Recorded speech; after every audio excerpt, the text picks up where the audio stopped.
Bonjour, c'est Cryptoï, j'espère que vous allez bien. Aujourd'hui, on va parler de ETH, la crypto de Ethereum. Pourquoi aujourd'hui? Tout simplement parce que ça fait une semaine que les ETF spot Ethereum sont lancés. Ça fait une semaine que Grayscale Capital est en train de déverser ses Ethers. Il est important de faire un point sur Ethereum, la technologie en elle-même, et derrière ce qui se passe au niveau de prix. Est-ce qu'on va continuer à s'enfoncer? Est-ce qu'on va rebondir? Est-ce que l'aspect justement sell the news est terminé ou est-ce que c'est quelque chose qui va reprendre sous peu? Pour ceux qui ne me connaissent pas, je suis entrepreneur, investisseur et trader crypto, et aujourd'hui, donc, on va parler d'Ethereum. Pour ceux qui ne connaissent pas Ethereum, c'est très simple, c'est la deuxième plus grosse blockchain derrière Bitcoin, c'est elle qui a apporté la notion de programmabilité de la blockchain, le fait de pouvoir faire de la finance décentralisée, le fait de pouvoir développer des applications décentralisées, c'est grâce à Ethereum. Et oui, c'est merci Ethereum de ce côté-là. Il y a eu beaucoup de choses qui sont passées, mais on va pas revenir dessus dans cette vidéo. On va revenir sur le lancement de l'ETF Spot Ethereum, parce que c'est l'événement qui a été très fort, très marquant sur cette fin de juillet 2024, et dans lequel on a eu un sell the news. On va pas se cacher, on va aller directement au niveau des cours, que le lancement s'est pas forcément super bien passé. Alors c'est ce qu'on pourrait dire, mais en fait ça s'est passé comme on l'avait prédit, parce que oui, on a eu un sell the news, oui, on a eu une pression baissière qui a été forte, et maintenant on va expliquer pourquoi elle a été forte et qu'est-ce qui va se passer par la suite.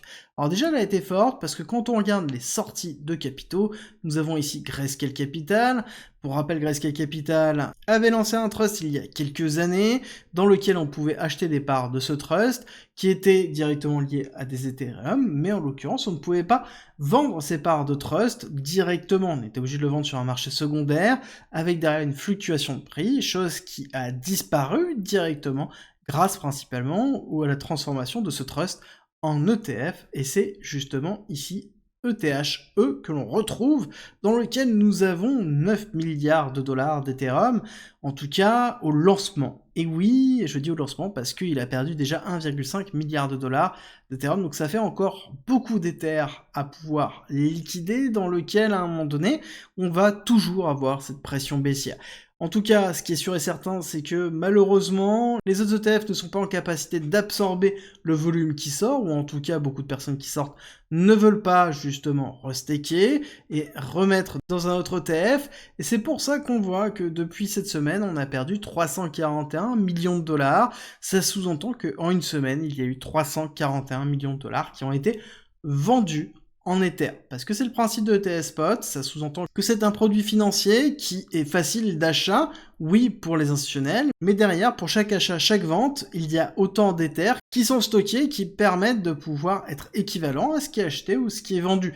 Donc ça veut dire qu'on a un véritable marché qui se crée, un véritable volume qui se crée, une véritable volatilité qui apparaît. Et c'est exactement ce que l'on voit ici, cette volatilité, c'est ce qui a entraîné la chute.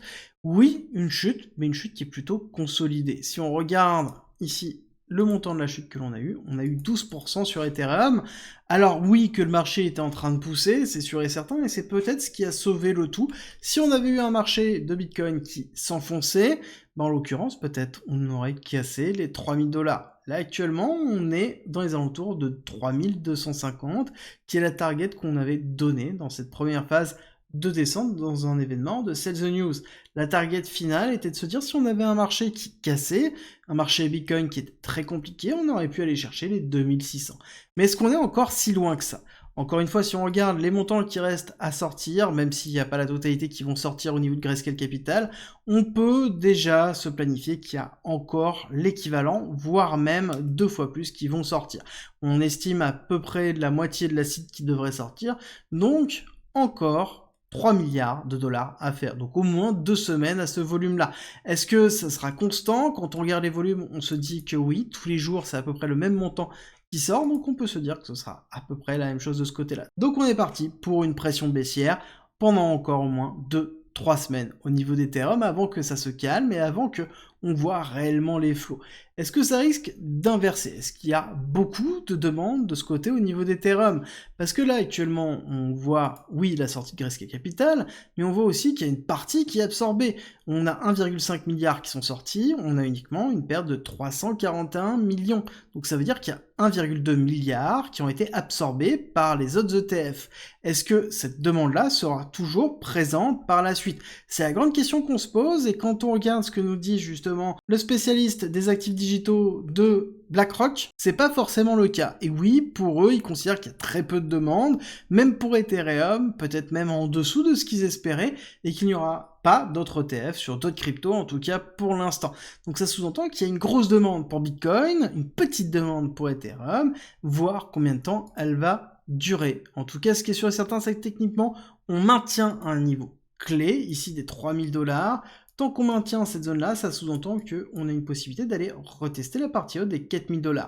Parce que oui, on voit que nous sommes dans un range qui est la même représentation du range qu'on a sur Bitcoin depuis mars. On est dans une période de léthargie, et malgré le fait qu'on ait un sell the news, malgré le fait qu'on ait une pression baissière, si on reste en l'état avec un Bitcoin qui se maintient, il y a peu de chances de casser ici, les 2800 $.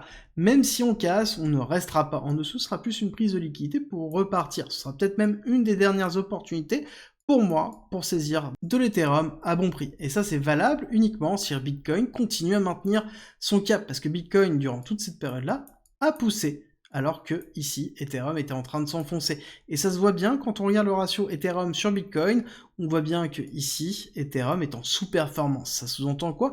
Ça veut dire que Ethereum chute beaucoup plus que Bitcoin, ou monte beaucoup moins.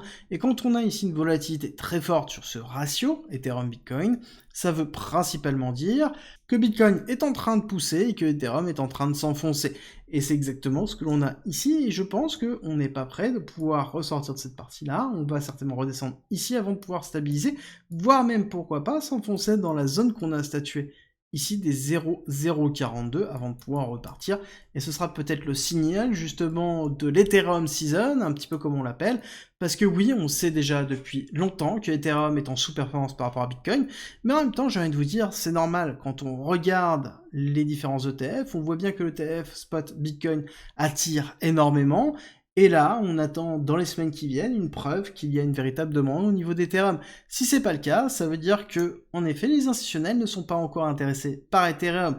Est-ce que ça vient du fait que la SEC n'a pas encore déclaré officiellement que c'était une commodities, même si on a quand même beaucoup d'éléments qui se dirigent de ce côté-là? La partie officialisation n'a pas été faite, et c'est peut-être aussi ce qui gêne certains investisseurs, comme on a pu le voir aussi au niveau de Bitcoin. Quand on a une incertitude au niveau de la crypto, les investisseurs diminuent tout simplement les volumes d'investissement qu'ils ont dans la crypto-monnaie, et c'est peut-être aussi l'événement que l'on attend pour avoir cette explosion. Dans tous les cas, ce qui est sûr et certain, c'est que l'ETF est lancé. Maintenant, il ne reste plus qu'à attendre que Grayscale ait terminé de liquider une partie de ses positions.